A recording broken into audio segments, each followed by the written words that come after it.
Despite Fair's best arguments, 3 key facts remain unchallenged. 1. Joseph Smith married at least 34 women. 2. He married at least 11 women, who were married to other living men. And 3. He married underage girls as young as 14 years old. Fair attempts to soften the harshness of these facts by, for example, claiming a lack of evidence of sexual relations between Joseph Smith and his polyandrous or underage wives. Fair's attempts fail, however, because 1. There is solid evidence that Joseph Smith had sexual relationships with at least some of these wives, and 2. The presumption must be that Joseph Smith had sexual relationships with his plural wives. Although this presumption may be overcome, the burden rests on Fair to provide evidence of a lack of sexual relations in the polyandrous and teen bride marriages. Fair offers no evidence of a lack of sexual relations with polyandrous or underage wives except for an alleged lack of children with those wives. This contention is undermined by strong and compelling evidence that Joseph did in fact father a child with at least one of his polyandrous wives. Ironically, even Fair concedes elsewhere on the website the presumption of sexual relations in these marriages, as they state in the case of Joseph's marriage to 14-year-old Helen March Kimball that consummation would not have been inappropriate, since this was a marriage. Indeed, what's inappropriate is marrying women and girls under the divine command and rules given in D&C 132, to multiply and replenish the earth, and bear the souls of men, only to do the complete opposite by not consummating. As noted, there is both evidence and a presumption of sexual relations in these marriages. Joseph Smith was married to at least 34 women. Fair agrees. Fair says, Joseph F. Smith confirms this. The great and glorious principle of plural marriage was first revealed to Joseph Smith in 1831, but being forbidden to make it public or to teach it as a doctrine of the gospel, at that time he confided the facts to only a very few of his intimate associates. Among them were Oliver Cowdery and Lyman E. Johnson, the latter confiding the fact to his traveling companion, Elder Orson Pratt, in the year 1832. See Orson Pratt's testimony. Andrew Jensen, The Historical Record 6, Salt Lake City, Utah, May 1887. From 1912, by a member of the First Presidency also confirms this in the Church magazine, The Improvement Era. Was Joseph Smith, Jr., a polygamist? Joseph Smith introduced and practiced plural marriage. The proofs of this are abundant and complete. It is unfortunate that the Church is not as open, straightforward, and transparent to their members and investigators today as Joseph F. Smith and the 1912 First Presidency were on Joseph Smith's polygamy. Plural marriage was first revealed to Joseph Smith in 1831, but being forbidden to make it public or teach it as a doctrine of the gospel at the time. Most members of the Church are completely unaware that this alleged it was written down 30 years later in 1861 by William W. Phelps' 1831 revelation Joseph F. Smith is referring to was a secret and still uncanonized revelation, that Joseph and other men were to marry the descendants of the Lamanites, or the Native Americans, to raise seeds so that their posterity may become white and delightsome. In addition to being written down 30 years after the fact, being an uncanonized revelation, and concerning the marrying of only Lamanite women, this 1831 revelation is also contradicted by passages in the 1835 Doctrine and Covenants 101:4, 13.7, and 65:3. Thus, Fair's position requires us to believe in a seemingly schizophrenic God, who gave explicit commands against polygamy in Revelations, but who just a few years earlier told Joseph Smith that plural marriage is legitimate, but to keep it a secret. Despite giving Joseph Smith contrary and opposite revelations a short time later, that this polygamy revelation in 1831 is for the purpose of raising seed with the Indians, so that their posterity would become white and delightsome. It is just too bad that Joseph didn't tell his own wife, Emma, about most of the marriages.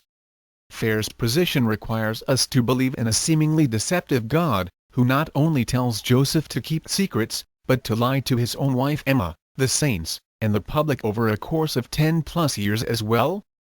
that Joseph confided in Oliver Cowdery during the 1831 time frame is likewise dubious, unless one is willing to concede that Joseph Smith's sexual encounter with Fanny Alger wasn't preceded by a marriage. Indeed, Oliver Cowdery later referred to the encounter as a dirty, nasty, filthy affair of his and Fanny Alger's. Oliver Cowdery, Rough Stone Rolling Magazine, page 323. As IV stated in letter to a CES director, Joseph was practicing polygamy before the sealing authority was given. LDS historian Richard Bushman said, "There's evidence that Joseph was a polygamist by 1835.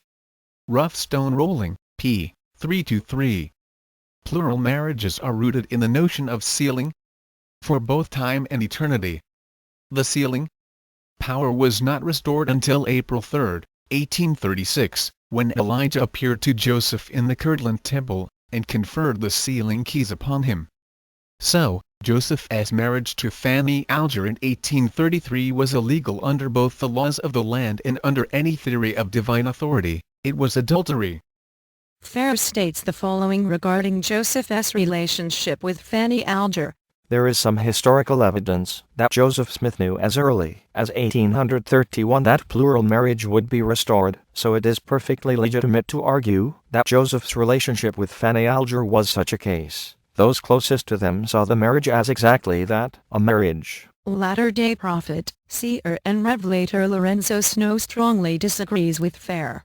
Snow states, "A man that violated this law in the Doctrine and Covenants, 1835 edition, until the acceptance of that revelation by the Church, violated the law of the Church if he practiced plural marriage. Yes, sir, he would have been cut off from the Church. I think I should have been if I had. But for the giving of that revelation in 1843, if a man married more wives than one who were living at the same time, he would have been cut off from the Church. It would have been adultery under the laws of the Church and under the laws of the state, too."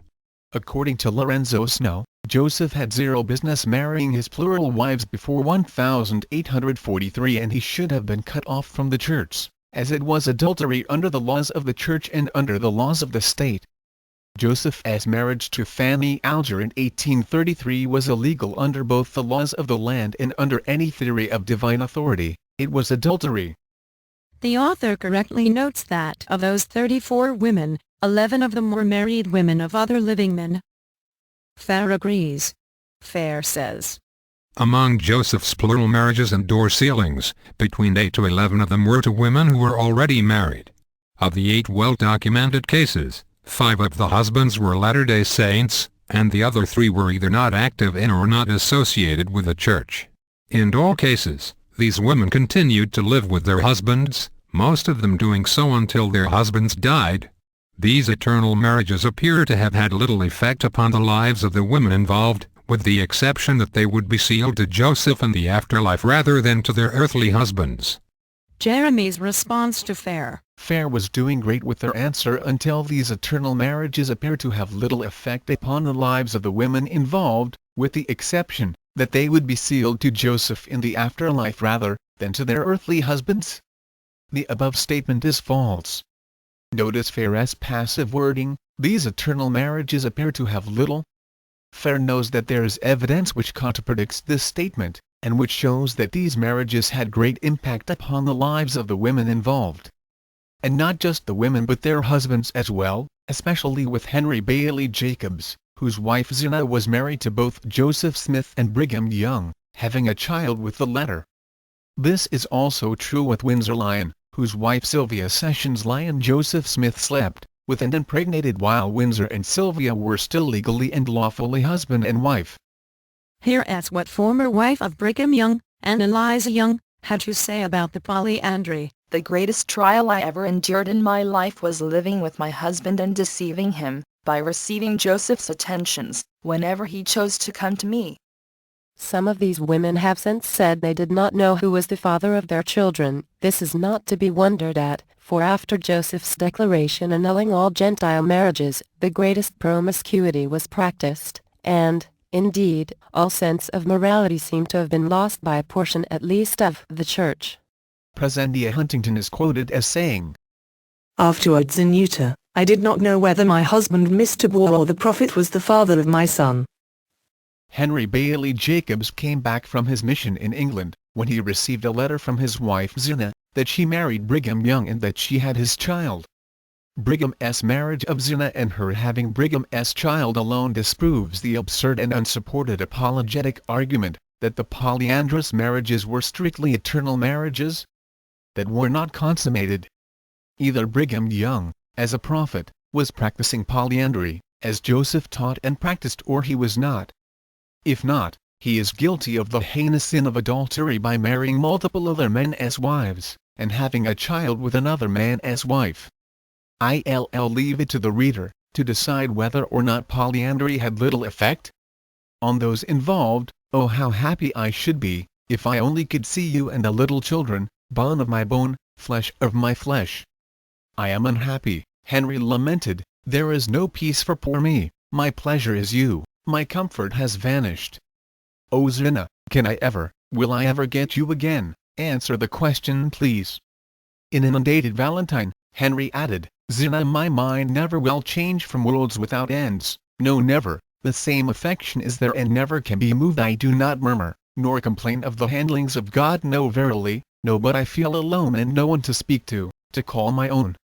I feel like a lamb without a mother. I do not blame any person or persons, no, may the Lord our Father bless Brother Brigham and all pertains unto him forever. Tell him for me I have no feelings against him nor never had, all is right according to the law of the celestial kingdom of our God. Joseph. Short sketch of the life of Henry B. Jacobs by Origen. And in addition to these historical quotes, it is unreasonable to expect the women in the polyandrous marriages to have been minimally impacted. At worst, they were keeping the polyandrous marriages and likely sexual encounters secret from their own husbands. At best, they believed they would not be sealed to their husbands after death. Either scenario could not possibly have had little effect upon the lives of the women involved. Notice that Fair offers zero evidence to support their claim that the polyandry had little effect on the lives of the women involved. Not only do they not provide any evidence, but Fair deliberately ignores the evidence presented by other LDS apologists and polygamy experts, acknowledging that there is evidence that some of the polyandrous marriages involved sexual relations. I go into more detail on the evidences below. Would be sealed to Joseph in the afterlife rather than to their earthly husbands? What does being sealed to Joseph in the afterlife instead of with your earthly husband really look like? What kind of a god or prophet could possibly claim this is a wonderful idea? Imagine you spent 50 years living with your devoted spouse, fully intending to be married together in heaven for all eternity, just like you have enjoyed on earth for the last 50 years, and then the prophet says he wants your wife to be his 33rd wife. So, in the next life you don't get your devoted wife of 50 years, instead you have to find another. Are we to believe that God actually commanded the prophet to do this? This is even crueler than having someone else have sex with your wife. What moral justification can possibly be made for marrying other living men's legally and lawfully married wives? Most of them were good LDS men. Orson Hyde was an apostle on the Lord's errand in Palestine, to dedicate the land for the gospel, when Joseph married his wife Miranda Hyde behind his back. Henry B. Jacobs was a faithful Latter-day Saint, who served missions at great hardship. Other men were likewise on missions for the church, giving their time and service to the church as faithful Latter-day Saints. What a wonderful reward for their service, loyalty, and dedication to the gospel!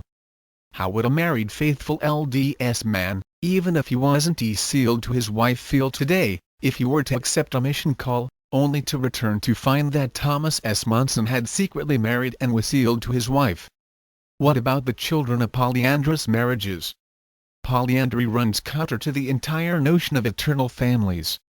Children are sealed to their father and the wife is sealed to the father, and that means the entire family is sealed together.